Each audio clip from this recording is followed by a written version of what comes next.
आज हम बात करेंगे छंद के बारे में कि हम छंद को देख के कैसे पहचान सकते हैं कि ये सोटा है, दोहा है या फिर चौपाई है। इसके लिए हम छंद के 4 चरण होते हैं, लेकिन वह लिखा 2 पंक्तियों में ही जाता है और प्रत्येक पंक्ति को दल कहते हैं। जैसे रहीमन पानी राखियो, बिन पानी सब सून, पानी गए न उबरे, मोती मानस चून। इस दोहे में ये एक छंद है। इसमें ये पहला चरण है, ये दूसरा चरण है, ये तीसरा चरण है और ये चौथा चरण है। प्रथम और तीसरे चरण को हम विषम चरण कहेंगे। इसी तरह द्वितीय और चतुर्थ चरण को हम सम चरण कहेंगे।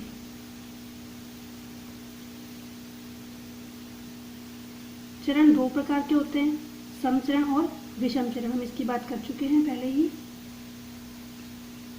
प्रथम और द्वितीय विषम चरण है और द्वितीय और चतुर्थ सम चरण है। वर्ण 2 तरह के होते हैं, ह्रस्व स्वर वर्ण जैसे ए, ई, उ, ऋषि। इनको हम जब व्यंजन में जोड़ देते हैं तो ये इस तरह से बनते हैं, क, छोटी की, कु, कृ। इसी तरह से दीर्घ स्वर वर्ण होते हैं जैसे आ, बड़ी ई, बड़ा उ, ए, ऐ, ओ, औ। और ये सब दीर्घ स्वर वर्ण जब व्यंजन में जोड़ देते हैं तो ये का, की, कु, के, कई, को, कौ इस तरह से बोले जाते हैं। ह्रस्व स्वर वर्ण एक मात्रिक होते हैं, अर्थात यदि हम किसी भी छंद में इनको देखेंगे तो हम इन सबकी मात्राएं एक एक गिनेंगे। जैसे क की भी एक मात्रा, की भी एक मात्रा, कु की भी एक मात्रा और कृ की भी एक मात्रा। लेकिन यदि ह्रस्व किसी भी छंद में हम दीर्घ स्वर वर्ण को देखेंगे जैसे का, को, बड़ी की, कु, कई, को, कौ, तो हम इन्हें 2-2 मात्रा गिनेंगे। चौपाई, दोहा, सोरठा, बरवे के बारे में जानेंगे कि इनमें कितनी मात्राएं होती है, जिन्हें उसे हम पहले दोहा कहेंगे या सोरठा कहेंगे या चौपाई कहेंगे। ये सब हम इसकी मात्राओं को गिनकर ही जान सकते हैं। जैसे चौपाई, सभी चरणों में 16-16 मात्राएं होती हैं। सम मात्रिक छंद होते हैं ये, प्रत्येक चरण में 16 मात्राएं होती हैं। जैसे हम एग्जाम्पल ले सकते हैं, जय हनुमान ज्ञान गुण सागर, जय कपीस तिहु लोक उजागर। इसमें छंद में हम मात्राएं गिनते हैं। जैसे ज एक मात्रा, य एक मात्रा, है एक मात्रा, नु ये ऊ की मात्रा है, छोटे ऊ की, इसलिए इसे ह्रस्व वर्ण ही कहेंगे, ये भी एक मात्रा। लेकिन माँ ये दीर्घ स्वर में आती है इसलिए इसको 2 मात्रा गिनेंगे। न के लिए फिर एक मात्रा।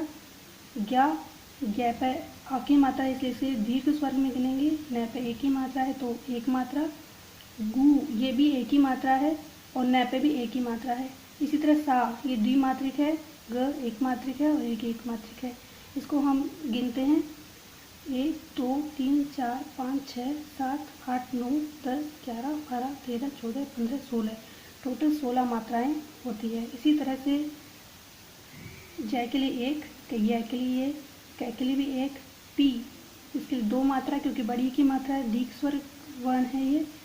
इस के लिए ए, ती ये एक मात्रिक ही है।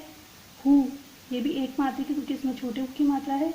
इसी तरह लो ये द्विमात्रिक है इसलिए इसके 2 मात्रा गिनेंगे। कै के लिए एक मात्रिक, छोटे ऊ के लिए एक मात्रिक, जा के लिए द्विमात्रिक और ग के लिए एक मात्रिक, रै के लिए एक मात्रिक।